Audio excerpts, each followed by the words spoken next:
When Jesus had spoken these words, he went forth with his disciples over the brook Cedron, where there was a garden, into which he entered, and his disciples.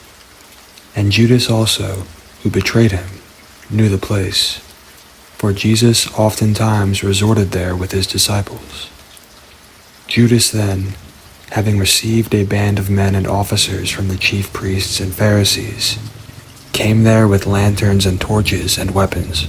Jesus therefore, knowing all things that should come upon him, went forth and said to them, "Who do you seek?" They answered him, "Jesus of Nazareth." Jesus said to them, "I am he." And Judas also, who betrayed him, stood with them. As soon then as he had said to them, "I am he," they went backward and fell to the ground. Then he asked them again, "Whom do you seek?" And they said, "Jesus of Nazareth." Jesus answered, "I have told you that I am he. If you therefore seek me, let these go their way, that the saying might be fulfilled, which he spoke, 'Of them which you gave me have I lost none.' Then Simon Peter, having a sword, drew it, and smote the high priest's servant, and cut off his right ear. The servant's name was Malchus. Then Jesus said to Peter, "Put up your sword into the sheath. The cup that my Father has given me, will I not drink it?" Then the band and the captain and officers of the Jews took Jesus and bound him, and led him away to Annas, for he was father-in-law to Caiaphas, which was the high priest that same year. Now Caiaphas was he that gave counsel to the Jews, that it was expedient that one man should die for the people. And Simon Peter followed Jesus, and so did another disciple. That disciple was known to the high priest, and went in with Jesus into the palace of the high priest. But Peter stood at the door without. Then went out that other disciple that was known to the high priest, and spoke to her that kept the door, and brought in Peter. Then the damsel that kept the door said to Peter, "Are you not the same man that was one of his disciples?" He said, "I am not." And the servants and officers stood there, who had made a fire of coals, for it was cold, and they warmed themselves. And Peter stood with them and warmed himself. The high priest then asked Jesus of his disciples and of his doctrine. Jesus answered him, "I spoke openly to the world. I ever taught in the synagogue and in the temple, where the Jews always resort, and in secret I have said nothing. Why do you ask me? Ask them that heard me.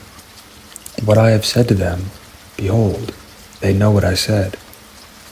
And when he had thus spoken, one of the officers that stood by struck Jesus with the palm of his hand, saying, "Do you answer a high priest so?" Jesus answered him, "If I have spoken evil, bear witness of the evil. But if well, why do you smite me?" Now Annas had sent him bound to Caiaphas, the high priest, and Simon Peter stood and warmed himself. They said therefore to him, "Are you not also one of his disciples?" He denied it, and said, "I am not." One of the servants of the high priest, being his kinsman, whose ear Peter cut off, said, "Did I not see you in the garden with him?" Peter then denied again, and immediately the cock crew. Then they led Jesus from Caiaphas to the hall of judgment, and it was early, and they themselves went not into the judgment hall, lest they should be defiled, but that they might eat the Passover. Pilate then went out to them and said, "What accusation do you bring against this man?" They answered and said to him, "If he were not a malefactor, we would not have delivered him up to you." Then Pilate said to them, "Take him and judge him according to your law." The Jews therefore said to him, "It is not lawful for us to put any man to death," that the saying of Jesus might be fulfilled, that he spoke, signifying what death he should die. Then Pilate entered into the judgment hall again, and called Jesus and said to him, "Are you the king of the Jews?" Jesus answered him, "Do you say this thing of yourself, or did others tell it to you of me?" Pilate answered, "Am I a Jew? Your own nation and the chief priests have delivered you to me. What have you done?" Jesus answered, "My kingdom is not of this world. If my kingdom were of this world, then my servants would fight, that I should not be delivered to the Jews. But now is my kingdom not from here." Pilate therefore said to him, "Are you a king then?" Jesus answered, "You say that I am a king. To this end was I born, and for this cause I came into the world, that I should bear witness to the truth. Everyone that is of the truth hears my voice." Pilate said to him, "What is truth?" And when he had said this, he went out again to the Jews, and said to them, "I find in him no fault at all. But you have a custom, that I should release to you one at the Passover. Will you therefore that I release to you the King of the Jews?" Then they all cried, saying, "Not this man, but Barabbas." Now Barabbas was a robber. Then Pilate therefore took Jesus, and scourged him. And the soldiers plaited a crown of thorns, and put it on his head. And they put on him a purple robe, and said, "Hail, King of the Jews!" And they smote him with their hands. Pilate therefore went forth again, and said to them, "Behold, I bring him forth to you, that you may know that I find no fault in him." Then Jesus came forth, wearing the crown of thorns and the purple robe. And Pilate said to them, "Behold the man." When the chief priests therefore and officers saw him, they cried out, saying, "Crucify him, crucify him." Pilate said to them, "Take him and crucify him, for I find no fault in him." The Jews answered him, "We have a law, and by our law he ought to die, because he made himself the Son of God." When Pilate therefore heard that saying, he was more afraid, and went again into the judgment hall, and said to Jesus, "From where are you?" But Jesus gave him no answer. Then Pilate said to him, "Do you not speak to me? Don't you know that I have the power to crucify you, and the power to release you?" Jesus answered, "You could have no power at all against me, except it were given to you from above. Therefore he that delivered me to you has the greater sin." And from there Pilate sought to release him. But the Jews cried out, saying, "If you let this man go, you are not Caesar's friend. Whoever makes himself a king speaks against Caesar." When Pilate therefore heard that saying, he brought Jesus forth, and sat down in the judgment seat in a place that is called the Pavement, but in Hebrew, Gabbatha. And it was the preparation of the Passover, and about the 6th hour, and he said to the Jews, "Behold your king." But they cried out, "Away with him, away with him, crucify him." Pilate said to them, "Will I crucify your king?" The chief priests answered, "We have no king but Caesar." Then he delivered him therefore to them to be crucified. And they took Jesus and led him away. And he, bearing his cross, went forth into a place called the place of the skull, which is called in Hebrew, Golgotha, where they crucified him, and 2 other with him, one on each side, and Jesus in the middle.